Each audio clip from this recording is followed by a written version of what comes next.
Welcome to Practical Parapsychology, a show like no other. Finally, a place for students, citizen scientists, and leading investigators alike to gather, discuss, and explore high strangeness in the real world. Join your PhD hosts, Drs. Brian Laythe and Cindy Little, as they arm you with the latest research and know-how. Together, we will take important steps to scientific answers about the nature of paranormal experiences and the people who have them. For more information on practical parapsychology, visit our website at practicalparapsychology.com. The class is now in session.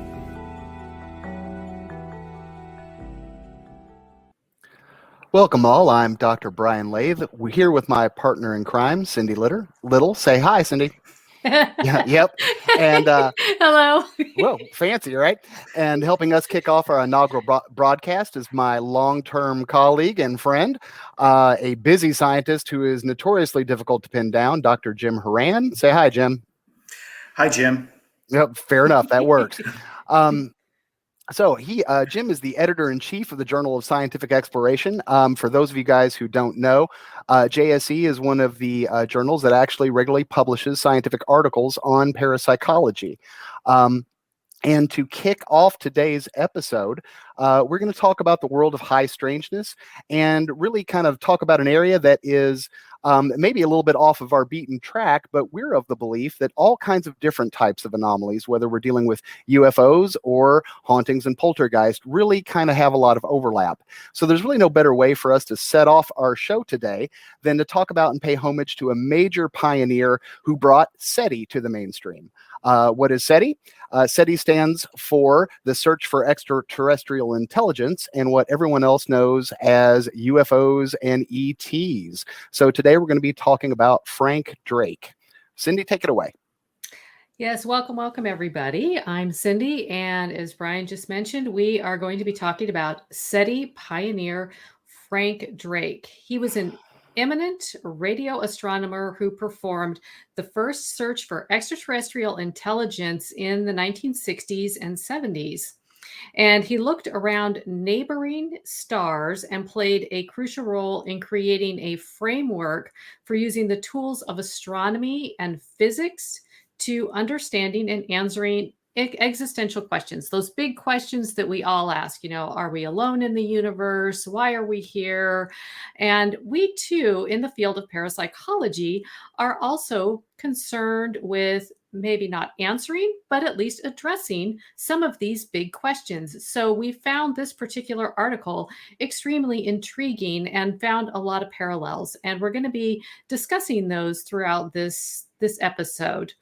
So even today, all of SETI's radio experiments are still based on Drake's original Project Ozma. He named it after the Wizard of Oz, which I thought was kind of cool, where he used an 85-foot wide dish to seek radio signals in two neighboring stars.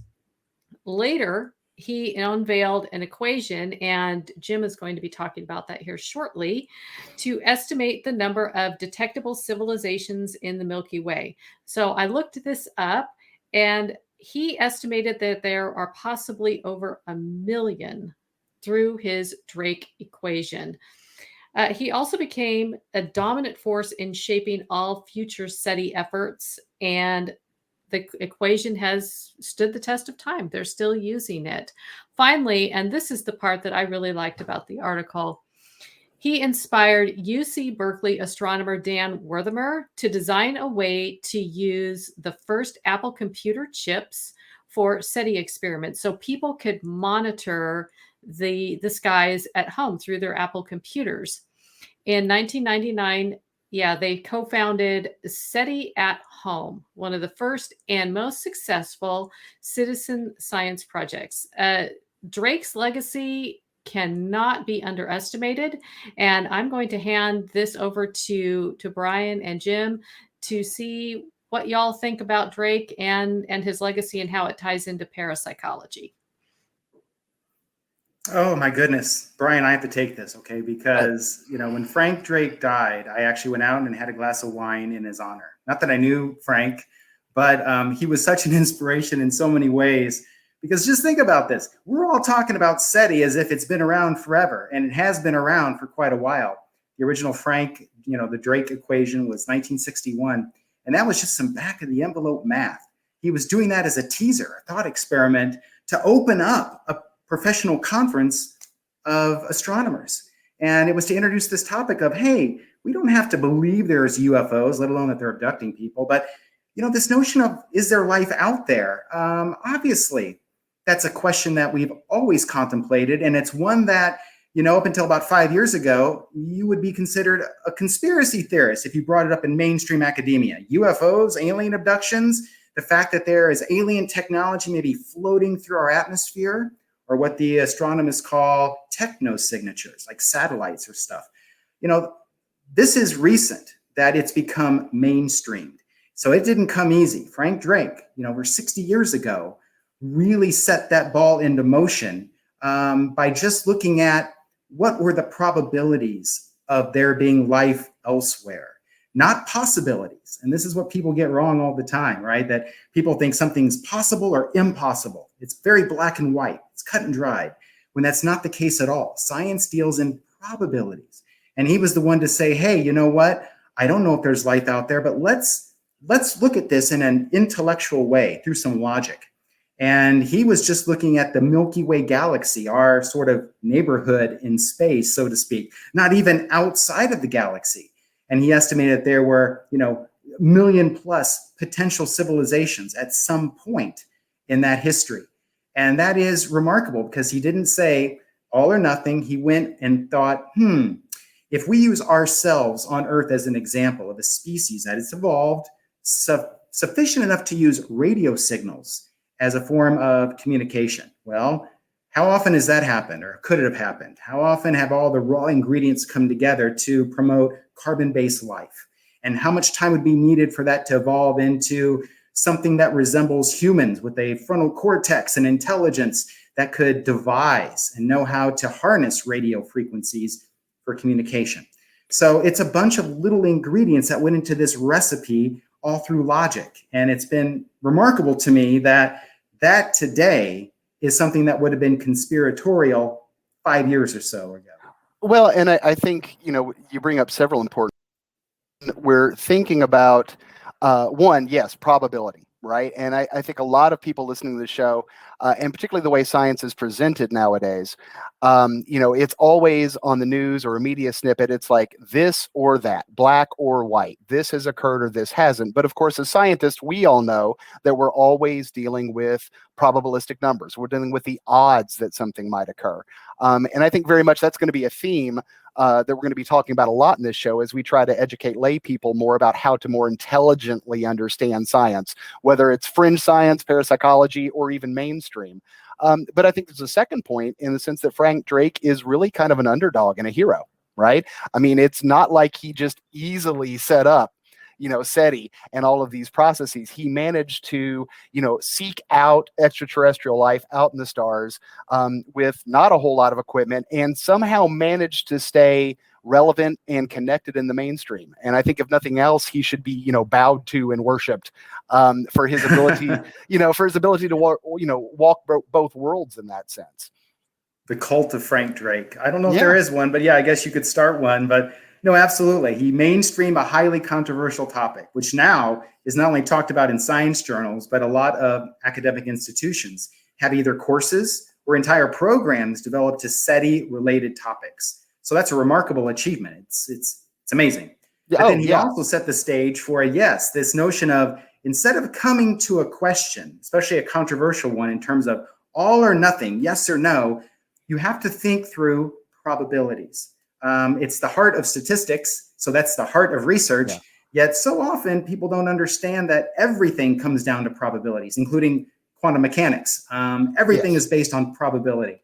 But then also, which is the coolest thing, is, Drake was really one of the pioneers, I would say, for citizen scientists, where you have lay people that participate formally or informally with the scientific process of gathering information, seeing if there's consistencies, evaluating it, and then interpreting it. Anyone can be a citizen scientist. You don't have to have high-tech equipment. You don't even need advanced degrees necessarily. Remember, the Drake equation started as some back of the envelope math. It wasn't based out of radio telescopes and having computers that could do all sorts of, star positioning. It was basically an intellectual exercise. And that's a very good lesson as to we can start small and build into something great. So mainstreaming something controversial, citizen scientists, thinking in terms of probabilistic models. I mean, Drake, there's a lot that he's done that we owe a big debt for. Yeah, and Drake nails it on the head for our goals for this show, which is not only not that we can teach probability on this course. It's not exactly people's favorite math topic. But we can start showing people how to interpret those numbers. We can talk about how to appropriately interpret science, and when you've gone too far, which is usually when we deal with absolutes, right? A lot of people, particularly the way science is sold today, they sell it as black and white when really we're dealing with odds, no differently than betting on a horse, no different than right. It's that same mathematics of poker and blackjack that so many mainstream fields of science regularly use. And if for the listeners, if you're not aware of this, all of medicine, right, all of the pills that you take are tested with probability math, right? It even gets worse if you look at the side effects. Yeah, those are based on probabilities. Hey, some bad things possibly can happen to you if you take this medicine, which is supposed to help you. They might be rare side effects, but nonetheless, these have been observed, and even though they might be at the far end of what's possible, they're still there. But relatedly, and again, in the spirit of Drake, when we're talking about citizen science, which is something we're very much going to promote on this show, and in fact, as a giveaway, we're going to be offering citizen science projects on this show, ways for the listenership to actually participate in science.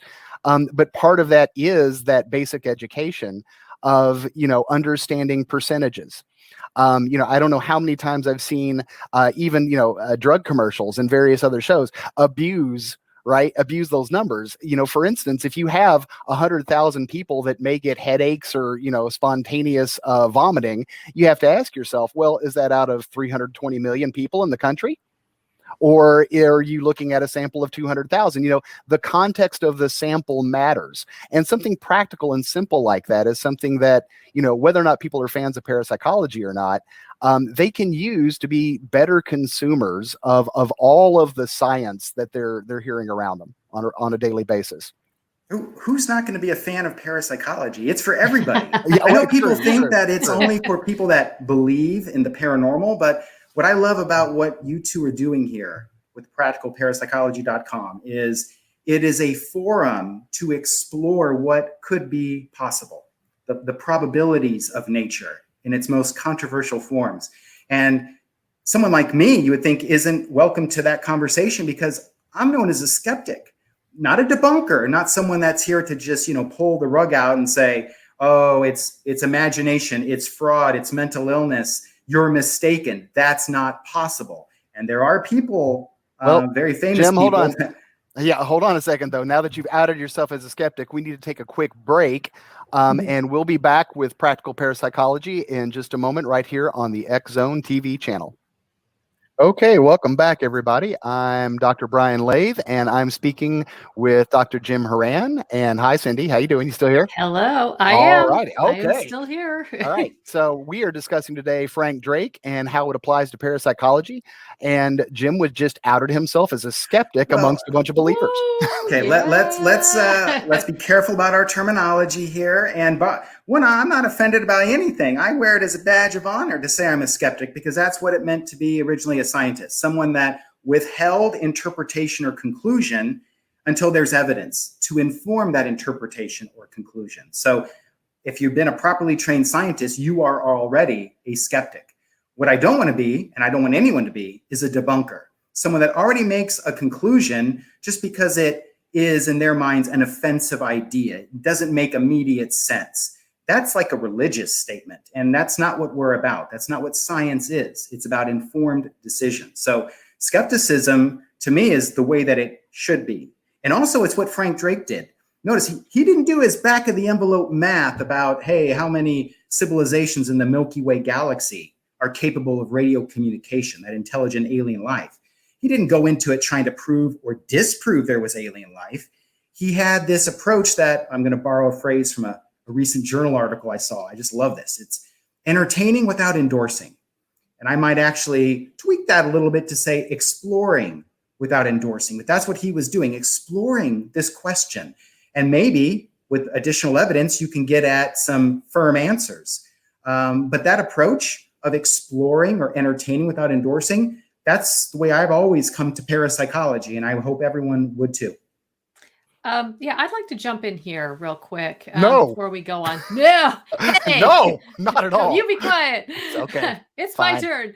No, I just want to jump in real quick because we've already started talking about parapsychology. And for those of our listeners who do not know what parapsychology is, I just wanted to give a quick definition that it's the scientific study of the paranormal, and it encompasses human abilities that defy current scientific explanation.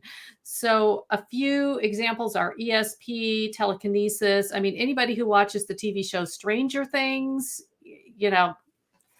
telekinesis, come on, 11. And it's also the study of the survival of consciousness, or what happens after we die, which I think is probably the biggest existential question that parapsychology addresses. I also agree with Jim that skepticism and debunking are two completely different things. Yeah. I think we should all be skeptics. I think we should all walk into these mysteries with an open mind as much as we can do that. I mean, we're all going to have biases. We're all going to have our own beliefs, but to try our best to set those aside and look for the truth, because at the end of the day, that's really what we should be after. Yes. Debunking, whenever I think of debunking, that's more of an absolute and something that, okay, case closed. I've solved the mystery. Well, you know what? We're going to talk about field work later on, and there's so many variables. There are no absolutes. I think the points that were made about probabilities and how we deal in probabilities in the field of science, that might make some people uncomfortable, but that's really kind of the truth of the matter. So, yes, I think skepticism is a great thing. Go, Jim. Be a skeptic. But you bring up a good point, and that is, if you look at these people psychologically, what are known as, they call them true believers, right? People that unequivocally think that, yes, there is life after death. There is such a thing as psychokinetic abilities, our ability for consciousness to influence the physical world, or mind-to-mind telepathy, thought transference. People that believe in that dogmatically are a lot like the people that disbelieve in it dogmatically. And instead of debunkers, there's a great phrase called pathological skepticism, where these are people that it doesn't matter what evidence you might show to them. It is a priori, meaning at the very beginning, not even possible that something like that could happen. So yes. That dogmatism, that all or nothing thinking, true believers and those pathological skeptics are basically two sides of the same coin. Oh, yes. Psychologically, you're absolutely correct. And I think another distinction to make, kind of briefly, because I'm sure we'll be hitting this a bunch, is making a distinction between collecting the data, right, and having data versus interpreting the data. Right. Yes. So, even as scientists, scientists commit these sins as much as anybody else does if we're not very honest. I'll come out of the closet, too. I'm a true believer. Right. But again, my job is, as a scientist, to interpret that data as neutrally as possible within the bounds of what we can reliably say without using my beliefs. Right. To put that spin on it, so to speak. And nobody's perfect at it. But, Look, scientists are people too, only more so. That's how I look at it. And we might not be able to completely remove our biases, but we can really try to account for it. And that's what I really appreciate about working with both of you on research. And the leaders, the listeners may not understand this, but we have, over the past 5 years, have conducted many studies specifically on things that I call ghostly episodes, hauntings and poltergeist kind of phenomena. But certainly our approach could apply to any topic in parapsychology, because we have what are known as adversarial collaborations, where we don't have to agree. We don't come from the same background of training or field of science. We may use different types of methods, but if we combine our forces and we challenge each other, it can produce a better outcome than if we just simply approached it by ourselves in a vacuum. Absolutely. And the fact that we've had this team science with this different point of view, we've been able to publish in both parapsychology journals and mainstream science journals over 20 papers over the past 5 years on very controversial topics. And I think that Drake would be smiling right now, because his Drake equation inherently involves a sense of exploration and open-mindedness, but also the guardrails of skepticism, that just not everything goes. We have to approach things in a logical way. And I think that's really defined our research and approach. Well, and I completely agree with that. And I mean, it's something that, first of all, I think it's really important that you're able to identify your biases, or what I call your presuppositions or givens. I mean, we all have givens. There's so much about this world we don't know and we can't know. And I mean, it's okay to hold on to those, but hold on loosely. And I think that is what makes our collaboration work so well, is it's like, I'm not married to my givens. I am willing to set them aside and entertain that people think differently, and you all are both the exact same way. So it's just very important that, like Jim mentioned the word dogma. I mean, I think that is the perfect description here. Is it's like, let go of the absolutes. That makes a lot of people very, very uncomfortable. But you know what? I found, at least personally, every time I do that, I learn something new. And there's, the world is not going to crumble if you set your beliefs aside to listen to others. Well, but then again, for some people, the guy that studies religion and ideology has to speak up. People do depend on their belief systems. I might be a little bit of a curmudgeon and say, if you can't back away from your belief systems, that's more than fine, right? I am not down on religious beliefs or spiritual beliefs at all, but I do think we need to just be honest about it. Right. Yes. There's stuff with data that we can make claims about. There's evidence we can make claims about. And then there's things that are realms of faith.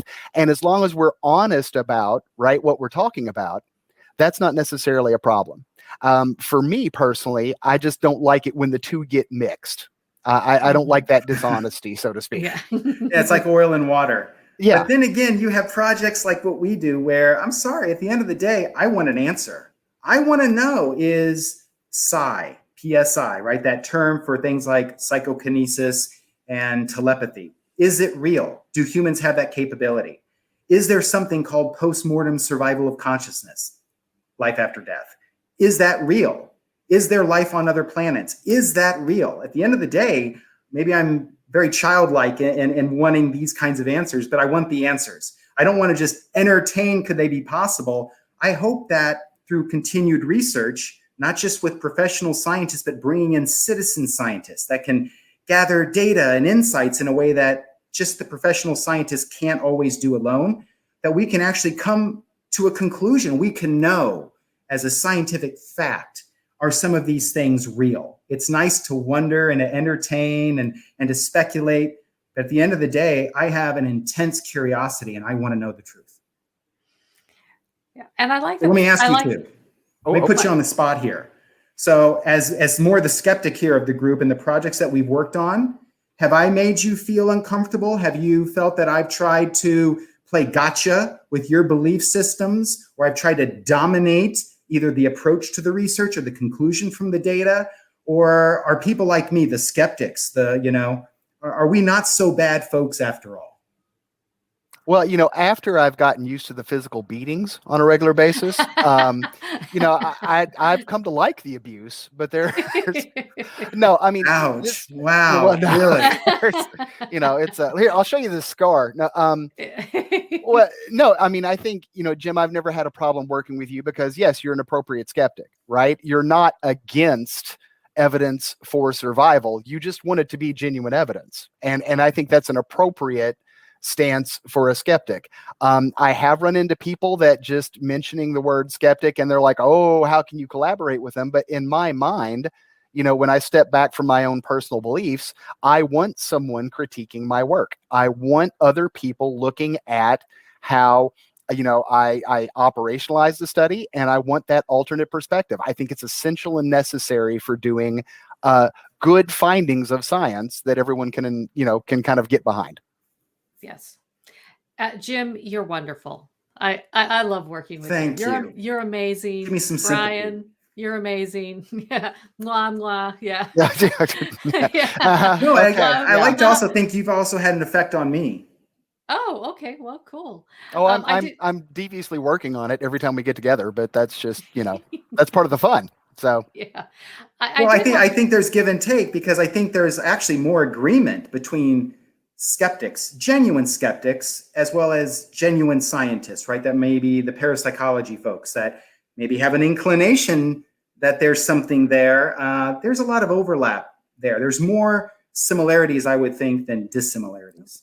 Guys, let me guess. Yes. Yeah, it's time. It It's time. time for Time a break. flies Time when for you're another having break. fun. Guys, we're going to take another short break, and we'll be back with Practical Parapsychology here on the X Zone TV channel. Welcome back, everybody, to Practical Parapsychology. I'm Dr. Brian Laythe with Dr. Cindy Little, and we have Dr. James Houran with us today. And Cindy, how about we bring it on back to poor Frank Drake?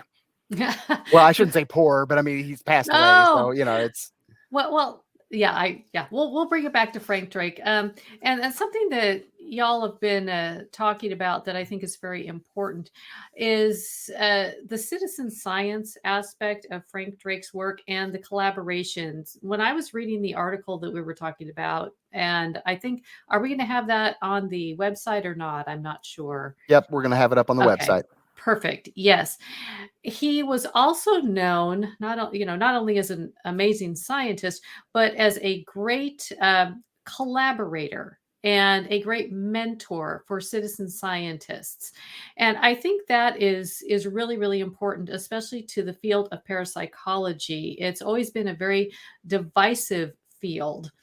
And I would like to just talk about collaboration and how important that is. Jim has been talking about back of the napkin equations and back of the napkin math. Well, and how you don't need to be an eminent scientist to come up with great ideas and great discoveries. And I really want our audience to know that.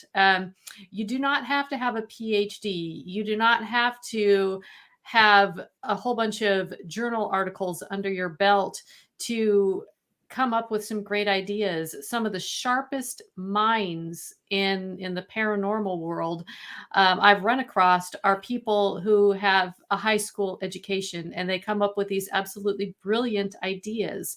And to me, that's very exciting, because we can all work together. We can all collaborate and learn from one another. It's not about the people that are sitting up in the ivory tower versus, the ghost hunters with their EMF meters running around haunted houses. I mean, there's a lot that we can offer one another. And I really wanted to highlight that and talk about that a little bit and ask a question here is, why do you think that we have such a difficult time collaborating? Jim, I'm going to take this one. I know you're the guest, if that's okay with you. Go ahead. I don't want you to physically beat me again. But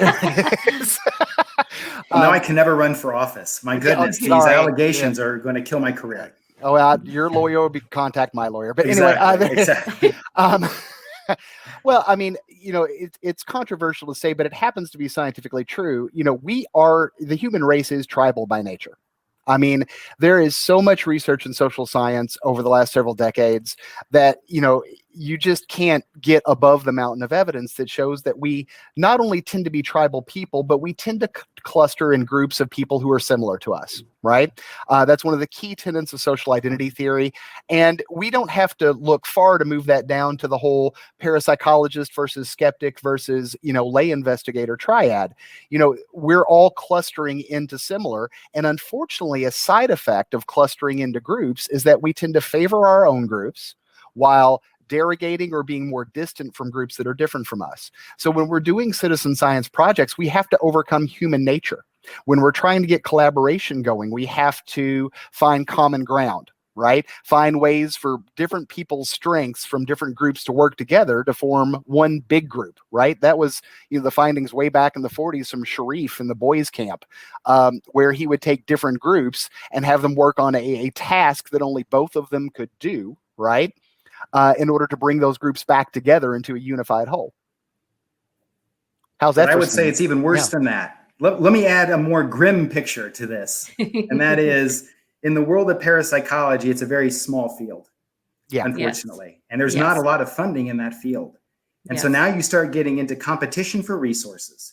And people have their own pet ideas or pet theories, and they want to keep those to themselves. And everyone's jockeying for position, for either visibility, status, or that all-important grant money. So unfortunately, the lack of resource has only made people a little bit more, from an evolutionary standpoint, a little bit more cutting than they probably normally would. Yeah. And, that's not true across the board. The fact that we're on this program together shows you that, one, collaborations are possible. Two, they can involve people of diverse points of view and ideologies. And three, they can be successful, very productive. Well, and to give due credit, the stuff that you and I put in Ghosted, part of that was the hard work of over 100 volunteers at the Institute who would go out into field research and try these lab designs with me and tell me what sucked and what worked well, in terms of, practical application of collecting data. So, common goals and projects, it can be done. What's Ghosted, by the way? You just mentioned Ghosted. What's that? You mean what is that, Brian? Our book published by McFarland that just came out 2 months ago. Shameless plug. Yes, but actually, no, that's a good example, because even though there's a set number of authors on that book is actually a summary of the last 5 years of dedicated research involving teams of people that have different expertise. We brought together people that have more of a cultural, sociological viewpoint. Some people had more of a physics standpoint, environmental science, and then, of course, psychology. So it very much was not just a labor of love, but groups of team science, charting new territory.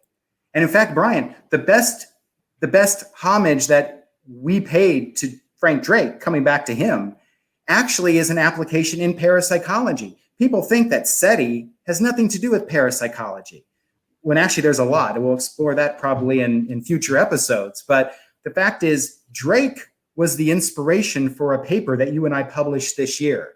Last year, for the viewers that may not know, there was a large-scale essay contest where there was a lot of money at stake for those authors of these essays to try to present the most compelling evidence for life after death. It was open to anyone who was a qualified scientist that had knowledge in this domain. And when I heard about the contest through you, Brian, immediately I thought, my goodness, if there was ever a question that you should bring together people of different points of view to give a better outcome, a more balanced view on a topic, this is it, life after death. And the first thought that came to my mind that we discussed was the Drake equation.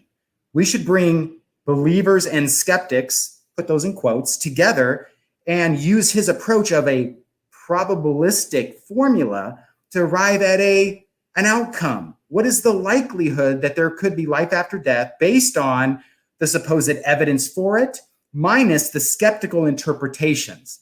If you take away the skeptical interpretations, what's left? What's left? And that analysis had never been done before. And so here was a chance for us to put in a way our own belief systems to the test. And you should tell everyone what we found, because I think it's fascinating. And it surprised me. The outcome surprised me. And this is coming from a skeptic. Well, I can say this with hindsight. It didn't surprise me. In fairness, I knowing what I know about variance and frankly, the tendency of both parties to over exaggerate or get black and white about conclusions, I knew once we put it to numbers that we weren't going to get this absolute yay or nay. And I always believed that we'd end up in favor of at least a chunk of explanation unaccounted for. But I've jumped ahead. So the idea behind this equation, guys, was that we created a math formula where we looked at all of the major skeptical explanations that people give for life after death experiences, haunting experiences, paranormal experiences in general. And so we looked at things like, memory error. We looked at things that like contagion effects. We looked at mental illness, right? Because people do love to claim that everybody's crazy who sees an apparition. And what we did is we went to the books, we went to the stacks and found all of the research, or at least the major research we could find for all of those areas, to come up with a number to find out exactly how often, or what is the percentage, right, of effect that could occur. So, is memory error happen 10% of the time, 11% of the time, right? And in a nutshell, what we did is put all of those skeptical factors together like a math formula by adding each skeptical factor, and we put it against, 100% being like we can explain everything with these skeptical explanations, and of course 0% being we can't explain any of them, and putting every explanation we could together. And by the way, I want to make it clear, being very, very favorable to skeptics. In other words, when we were doing these calculations, we were purposefully giving the benefit of the doubt to the skeptical explanation, and we purposefully fudged some of those numbers in favor of skepticism. By the way, we clearly make that, indicate that in the article. We're not like cheating. But the thing is giving the skeptics the benefit of the doubt. Skeptical explanations could only explain 60% of the paranormal phenomena out there. That left 40% of hauntings, 40% of poltergeists, 40% of near-death experiences unaccounted for by all of these diehard skeptical explanations that supposedly can account for everything. And we found out mathematically, no, not at all. There is a large chunk of paranormal phenomena that has yet to be explained by conventional science. Well, now technically it's 61%, and there were 39% of the cases that were left. But you know what? Whatever makes you sleep better at night. Round up. You and I both know that if we did those mathematical calculations correctly, not in favor of skeptics, it's going to be 60 in favor of the paranormal and 40 in favor of skepticism. I don't know if it favors the paranormal, but it certainly says that common skeptical explanations certainly have validity, but they can only go so far. But I would say, I don't know why they only go so far. Is that because we're just not good with the theories behind conventional knowledge? Are we just not precise in our measurements enough? Maybe. But the fact that there's that sizable gap, I mean, think about it. Some people might say, well, the odds are still in favor that when you die, it's over. Lights are out. Elvis has left the building. But when you think about 39% of the evidence is unaccounted for by clearly known scientific principles, those are some odds that should make people pause and go, I mean, if you were skydiving, would you jump out of an airplane knowing that your parachute had only a 39% chance of failing? 61% chance you'll be fine, but 39% chance it could fail. No one's jumping out of that airplane unless you're suicidal. So that is a real effect. It's not just trivial math. And actually, I think we're going to put that essay, which was published this year in the Journal of Scientific Exploration. It's a peer-reviewed science journal. And we're going to put that essay up for everyone to read on practicalparapsychology.com. And I encourage people to read it. You may not understand all of the math and whatnot, but you'll understand the background, the story we give for the variables that we look at, the studies that we chose, and the outcomes and the conclusions that we draw. Everyone can understand the beginning and the end. If the middle part of the math is a little daunting, but check it out. Yeah. And I mean, I think that's a really great point. I'm looking forward to reading that one. I haven't read that one, but it's diving into the assumptions. I mean, there's so many assumptions, I can't tell you how many times I've heard from skeptical people off the cuff, oh, it's mass hysteria, or, it's, when they see a ghost or whatever, it's mass hysteria, or they're crazy, or they're hallucinating or whatever. And it's like, have you even really taken the time to explore this? Well, and I've got a lot. They haven't. Yeah, I've got a lot to say about that. But once again, it's time for a break. You're listening to Practical Parapsychology. We're going to take a short break right here on the X Zone TV channel. Welcome back, everybody. I'm Dr. Brian Laythe with Dr. Cindy Little, and we are right now discussing the formula that debates whether or not paranormal is legitimate or not, the Drake S equation that Jim and I wrote about a year and a half ago. And Jim, do you have anything you want to add before I start cranking down on what this formula means in my estimation? Yeah, first, Drake S stands for survival. So it was his idea of a probabilistic thought exercise, but instead of applied to alien life in the Milky Way galaxy, it was applied to how much of afterlife experiences can we explain or not explain with known scientific principles. So again, it's a great example of how what happens in one field in high strangeness can be a positive contributor to another. Sure. And where I want to go with this is, we worked very hard, obviously, on the math and the formulas. And, Jim, you and I have both talked about the fact that it probably needs to be refined, right? We need to get some of the error towards skepticism out and replace it with good numbers. But, whether or not it's people find this offensive, again, I think the whole article comes down to a recognition that, oh, well, could it be memory effects? Well, it could be, but it can account for all of the phenomena. Could it be mental illness? Well, it could be, but really that's a very small percentage, and it doesn't account for all of the phenomena. Again, really what I think the paper says is absolutism doesn't work when we're studying the paranormal. Right? Because, these skeptical explanations have been used as if they are all encompassing absolutist claims, right? Oh, anyone that sees an apparition is psychotic. Well, when you look at the APA and you look at the prevalence of psychotic disorders, obviously it can't be, all psychosis.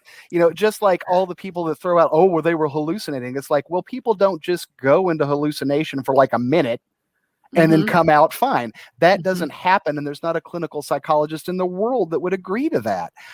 So, again, when we talk about the Drake S paper, really what we're saying is you can account for some of this, but you don't get to account for all of this, right? And then for the believers, and there's 40% that you can't account for at all, which is an honest and fair statement. Yet, okay. You can't account for it. Yes. Yet. So yes. There's, and actually that whole notion of blanket statements, especially from debunkers, not skeptics, but debunkers that are trying to just completely erase, hey, that's not possible because it must be X, Y, or Z. You see that in also SETI conversations, at least you did, where before it would be like, oh, UFOs, those are only seen by people in rural America after they've had a case of beer and no one's around with a camera to take a picture. They would dismiss that as, drunk driving essentially, or what have you. But actually we know from recent government disclosures in the United States that actually, no, UFOs or UAPs, unidentified aerial phenomena, new word for the same thing. No. We've known that they exist, that there are cases where there are unexplained physical objects and we don't know what they are. So it's not blanket statements in any context, never work, but especially in controversial topics that have something to do with high strangeness. Cindy, do you have anything you want to add? I'm just listening, but I do agree, like I said just a few seconds ago, about the assumptions. I mean, we really do need to dive into the assumptions instead of just what I call armchair science, and just repeating these same tropes over and over and over again. And I think it's important to educate the laity or the ghost hunting community on these things, because they're the ones that hear it over and over and over again, especially with like the TV shows. And I'm not going to go off on the ghost hunting TV shows, but they get a lot of what they interpret as scientific information from these TV shows, which are just repeating tropes and superstition and folklore and and that's what's so exciting about what's going on here. And that's why I think this podcast, among other things, is very, very important to say, hey, you know what? Let's take the lid off of these assumptions. Let's explore these these ideas, this folklore. Let's see if there's anything to it, and let's collaborate on this. Let's work together to actually figure this out and see if we can come to some kind of solution. I mean, hey, I'm with Jim. I mean, we're tackling a really, really big topic that people have tackled since people have been around. But I think that shouldn't deter us from actually trying to find some answers. Maybe not all of the answers, but at least some of the answers. And so there again, back to Frank Drake, I think he was masterful in creating the Citizen Science Project, as well as capturing the imagination of the public. And especially in our media-driven world right now, I think more than ever, if we expect to collaborate with, say, the ghost hunting community, we're really going to have to capture their attention and bring them in so we can all work together and collaborate on finding answers. Yeah. Oh, I agree. And I think that it's going to be important that everyone learns the skill of playing chess against yourself, challenging your own assumptions. It's very easy to critique other people's ideas. It's very easy for debunkers to use blanket statements to get rid of, let's just call it uncomfortable evidence. But you should also turn that insight towards yourself. And if you put out an explanation for something that otherwise sounds or is unexplained, it's up to you to prove your case. And that's true if you are pushing a paranormal interpretation or a skeptical one. You have to test your assumptions. And that's what I loved about that exercise that was inspired by the Drake equation, is that it allowed me to test my assumptions as well as test Brian's, and vice versa. And we both found out that we're both a little bit right and we're both a little bit wrong. So there's still a lot of work to be done, and it's going to take both perspectives continuing to work together to get at the answer, if we can. Well, I think in some cases, and I'm sure you guys won't necessarily entirely get on board with this, but I always tell myself that the how doesn't explain the why. Yes. Right? I mean, at the end of the day, we have evidence we can collect, and I'm getting a little philosophical and phenomenological here. But we have the evidence we can collect, right? Whether that's with our five senses or whether an empirical design. And over time, we've discovered through science that we can create all sorts of cause and effect chains. A relates to B to a certain extent, and B relates to C to a certain extent. But again, all we really have are predictive patterns. What they mean and how we interpret them, that's an area of belief. I mean, it might be an educated belief, or it might be religious belief, or it just may be belief in general. But I am, Jim and I have gone back and forth on this. I don't think we're never going to get to a point, I don't think ever, where we're like, yep, we have absolutely proven that ghosts do or do not exist. Because again, you can have all the patterns in the world, and you can put all those patterns together in a row, but it doesn't tell you why it occurred. It didn't, it doesn't, I can always, if I want to be, kind of theological, I can step outside and go, oh, well, that's just how God does this. And, even though that's a horrible scientific premise to make, right? At the end of the day, you can't tell me I'm wrong. You just can't tell me I'm right either. So, for laity out there who are like, well, but what if something gets proven to not be this, that, or the other? I would say, you know what? The how does not explain the why. And, in theory, we can all come together to better understand the how. Jim doesn't like that at all. I can see him. He's like, I think what you said is very eloquent, and it just shows that I have more work to do with it. Eloquent. Yeah. That's the, okay. You know what? Before we even get to there, there's a lot of foundational work to be done. And what the listeners and the viewers may not understand is we're still debating over the right methods even to collect information to make sense of in the first place. So before we get to interpretations and the how of stuff, we first need to get smarter about how we collect information, what are we collecting information on, and how are we going to analyze it. So there's a lot of work to be done before we try to explain how the universe works. Oh, well, that's why it works that way. That's a very important point, because I think a lot of people don't even understand that, in a lot of these fields, not just parapsychology and not just anomalistics, we have to design our own measurement tools. We have to make our own yardsticks, our own rulers, our own measuring tapes. I think I was on a podcast years ago where they're like, you can't just design your own scale. It's like, yeah, how do you think any science gets done? Yeah. But it happens all the time. Although there are guardrails, there's a set of standards that you follow, rules of the road, so to speak, of, hey, if you're going to develop a new questionnaire to measure this variable or this personality trait or this kind of experience, you have to follow certain kinds of commonly accepted rules. You can't just, hey, I know the English language, so I'm going to write a questionnaire in English and done. This is going to work just fine. No, there's a whole science that goes into making questionnaires. It's called psychometrics. And it gets pretty nerdy, pretty technical, pretty fast. But you know what? It just emphasizes that research in high strangeness, and especially parapsychology, you've got to draw on so many different theories and measurement models. Some of it might be physical instruments like electromagnetic field detectors, or high-tech radio frequencies like with the Drake equation. And sometimes you need to know how to make questionnaires to measure who's having these experiences, what kind of people are they. So it is really a field that you need team science, and everyone can't come from the same background. You need almost a Scooby-Doo approach, people riding in a van, expertise, motivation, but determined to solve the mystery, or at least try. Can I be Thelma? No, I'm Thelma. In today's age, yes, Thelma. you can. Actually, yes, you can.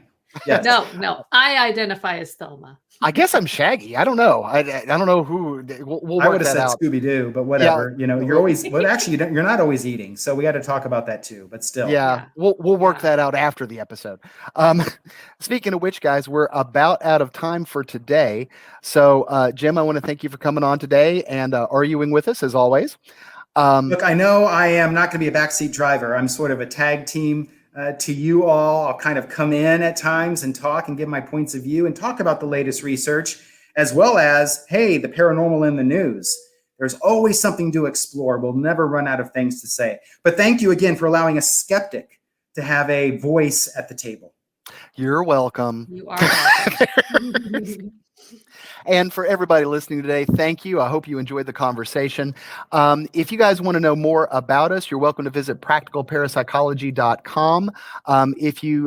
We hope you'll tune in next week, because we're going to have more information and debates about science. And our goal ultimately is to try and share with you guys more techniques and tricks for being better investigators, better understanders of the paranormal and science. And yes, I said understanders. So that we'll end this episode with bad grammar.